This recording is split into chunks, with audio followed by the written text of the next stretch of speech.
So I found a video the other day, simply titled Oddly Familiar Places, and sure enough, after watching this video, I was thinking to myself, well, this is weird. I've never seen these places in my life, yet I recognize them vividly. At first I thought nothing of it, but then I got deeper. I started seeing these exact same places and more, but not in real life. You see, I saw all these places in my dreams. So I did a bit of digging and discovered this little thing called Kenopsia. According to the dictionary, Kenopsia, noun, is the eerie, forlorn atmosphere of a place that's usually bustling with people, but is now abandoned and quiet. So, you know, the creepiness of an empty school or shopping centre. But why are these empty, sometimes dream-like structures, or places I mean, so unnerving? That's the topic of today's video. Hello all, I'm Noodlepot and this is Kenopsia, the eeriness of emptiness. But before we get into the rest of the video, we have a few words from SkittleProject. Take it away, Skittle. Hey guys, Bill from SkittleProject. These are just my short thoughts on Kenopsia, so obviously thanks Kev for having me on your show, movie, Shane Dawson's conspiracy theory, I don't know.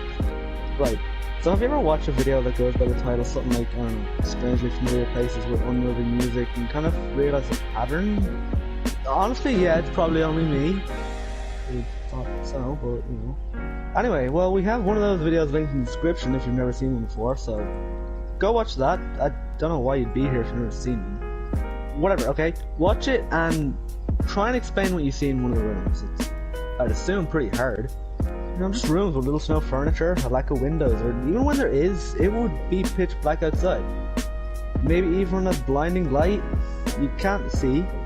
There would be flat walls, roofs and floors with no texture, usually being a single colour. Or dreamlike lighting, where everything seems lit up, but dull and grey at the same time. You're probably asking, okay, where are you going with this? This isn't important, is it? Okay, well, let's say you're in one of these rooms and you notice there wasn't even a door. You have your phone, so yeah, sure, you can call someone, but what are you going to say? You can't explain the room, I can't explain the room, no one can really explain the room because there is nothing to explain. You're currently in the most generic room you could ever possibly imagine. And this would probably give you a sense of being trapped. You don't know what's beyond the walls, you don't even know what's behind yourself. And it's probably why it seems so familiar, because you can compare it to any room you've ever been in. I don't know, it's a really creepy feeling that you can't really get with anything else. I don't know, just back over to you, Noodlepot. Thank you, SkittleProject, for coming onto my channel today and giving me your thoughts on Kenopsia. Back to my topic anyway. Because you see, most people experience Kenopsia when they move out of a house, even if only slightly.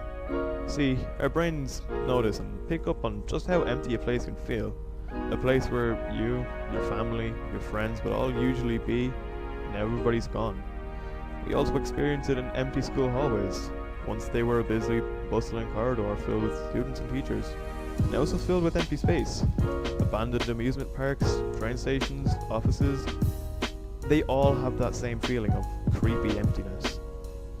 It's easy for us, to forget that most of, if not all, of our memories happened in places that are still around.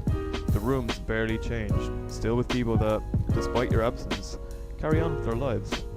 But these people and places you used to know have long since moved on, only to be replaced by many others who've done, are doing, and will do the same thing for years to come.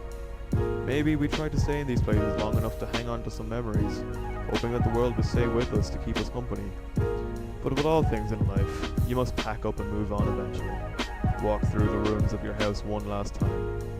It mightn't even be a few days after you leave for it to be somebody else's house, like an empty notebook waiting for the new owners to write down all of their memories, for example, their son or daughter's 5th birthday, or a wedding of 2 loved ones. They cover up all your memories with new wallpaper, leaving not much in the way of imagining the previous lives there. Leaving a room not just empty, but uber empty. The old owners being so absent that they've even forgotten themselves. You know, maybe this is the subconscious reason that some of us believe in ghosts. As if we believe that our memories are so strong that they could leave a permanent mark on the world, that they might mean something to others and can't just be covered. We, as people, we want to leave a mark of our time here, to keep these empty rooms full and dead memories alive. And if you believe in hauntings, well, it's not just ghosts. We're haunting our own lives, as if unfinished business ever even existed in the first place.